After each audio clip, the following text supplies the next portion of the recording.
हमें जो गरीब लोग हैं, जब मामला फंस जाता है, फसल बर्बाद हो गई, पैसे हैं नहीं, परिवार पालना है, बेटी की शादी भी होने वाली है, ऐसा कहां से लाते हैं उस समय?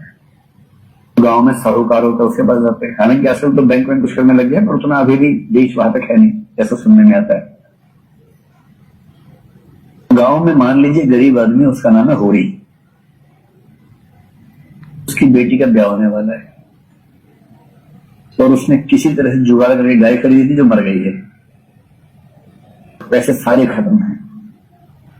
ये आदमी जब उधार लेने के लिए जाएगा, साहूकार उसको दोस्ती में, रिश्तेदारी में उधार देगा या सादे कागज पर टीप लगवाएगा? पहले सादे कागज पे अंगूठे की टीप लगवाते हैं पहले। अभी इस टीप वाले कागज पे कुछ भी कर सकता है, तो बदतमीज है, बता भी नहीं रहा क्या कंडीशन है। इंटरनेशनल में कम से कम बता देते क्या कंडीशन है, तो कागज पे कुछ भी लिखवा लिया। ये लिख दे कि इस व्यक्ति को 10% मासिक ब्याज देना होगा। ऐसा ऐसा भी होता है गाँव में, तो 4-5% तक तो मैंने देखा है कुछ लोगों को ब्याज लेते देते हुए, और किसी किसी केस में 10 भी होता ही होगा कि 100 रुपए लिए, अगले महीने 110 हो गए, पहले महीने 121 हो गए, चक्रवृद्धि ब्याज चल रहा है। ये बेचारा 2 महीने में 20 रुपए कमाए थे, 20 वापस किए, तब 20 खड़े हुए हैं, और जिंदगी निकल जाती है ब्याज चुकाने में, मूल ऋण चुक नहीं पाता है। कंडीशनैलिटी का एक मतलब तो ये होता है कि इंटरेस्ट रेट्स आपने क्या रखी। तो अंतरराष्ट्रीय राजनीति में ये प्रश्न उतना बेचैन करने वाला नहीं होता है, ज्यादा बेचैन कुछ और करता है।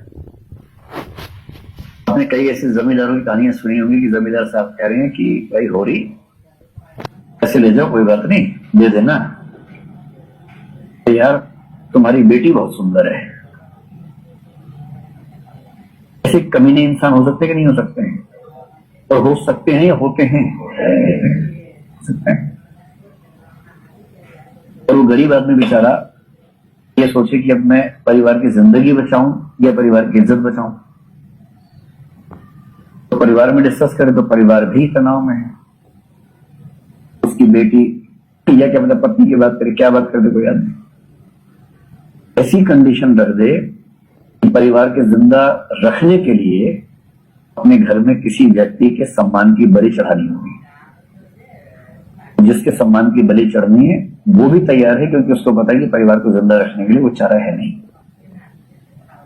तो होता है ना, सुना है ना फिल्मों में, अंतरराष्ट्रीय संबंधों में भी ऐसा होता है, पर वहां मामला बेटी बहू का नहीं होता, वहां मामला संप्रभुता का होता है।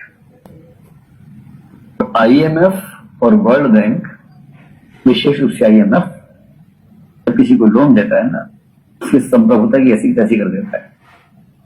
कंडीशंस होती हैं कि आपको लोन देंगे, आपकी अर्थव्यवस्था खतरे में है, पर आपको अपनी अर्थव्यवस्था में ये 12 सुधार करने होंगे तुरंत।